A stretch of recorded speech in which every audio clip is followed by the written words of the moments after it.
Hi అండి, నమస్తే. Welcome to Suhasni's kitchen. నేను మీ సుహాస్ని రెడ్డి. ఈరోజు మన కిచెన్లో టేస్టీగా అలాగే సింపుల్గా ఉండే ఒక క్యారెట్ ఫ్రైని చేసి చూపించబోతున్నా. ఒక్కసారి చూసి ట్రై చేయండి. స్టవ్ మీద కడాయి పెట్టి అందులోకి పోపుకి సరిపడా ఆయిల్ వేసేసుకొని 1 స్పూన్ పచ్చిశనగపప్పు, 1 స్పూన్ మినపప్పు, అలాగే ఒక 1/2 టీ స్పూన్ దాకా ఆవాలను వేసేసుకొని ఈ పోపు దినుసులంతా క్రిస్పీగా అయ్యేంత వరకు వేయించండి. తర్వాత ఇందులోకి సన్నగా తరిగిన ఒక ఉల్లిపాయ తరుగును వేసేసుకొని లైట్ పింక్ కలర్ వచ్చేదాకా వేయించండి.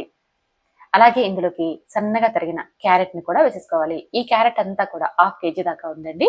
అలాగే కొద్దిగా కరివేపాకును, అలాగే 1/4 టీ స్పూన్ పసుపు, ఒక 1/4 టీ స్పూన్ దాకా ఉప్పును వేయండి. మళ్ళీ రుచి చూసి వేసేసుకోవచ్చు. ఇలా పసుపు ఉప్పు వేసేసి ఈ ముక్కలకి బాగా అంటేలాగా ఒకసారి కలపండి.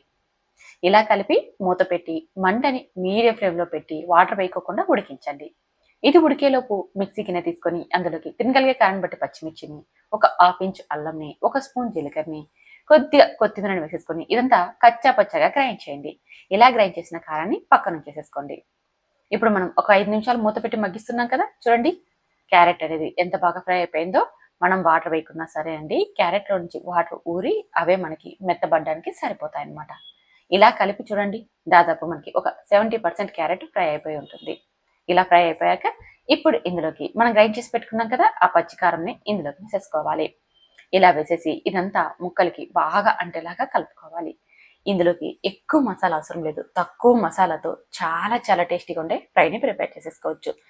కారం వేసేసాక ముక్కలకి బాగా అంటేలాగా కలపండి. ఇలా కలిపేసేసి మూత పెట్టి ఇప్పుడు మంటని పూర్తిగా లో ఫ్లేమ్లో ఉంచి ఒక 5 నిమిషాల పాటు మగ్గించండి. 5 నిమిషాల తర్వాత చూడండి మనకి పచ్చికారం కూడా బాగా ఫ్రై అయిపోయి ఉంటుంది. ఇప్పుడు ఇదంతా ఒకసారి బాగా కలిపి రుచి చూడండి.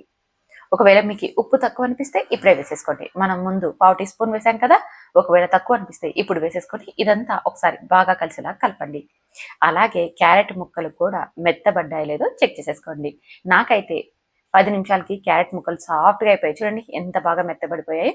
మీకు ఒకవేళ ఇంకా మెత్తబడాలి అని అనిపిస్తే మళ్ళీ మూత పెట్టి 2 నిమిషాలు మగ్గించండి. క్యారెట్ ముక్కలు బాగా మెత్తబడ్డాక ఇప్పుడు ఇందులోకి కొబ్బరి పొడిని ఒక 2 స్పూన్ల దాకా వేసేసుకోండి.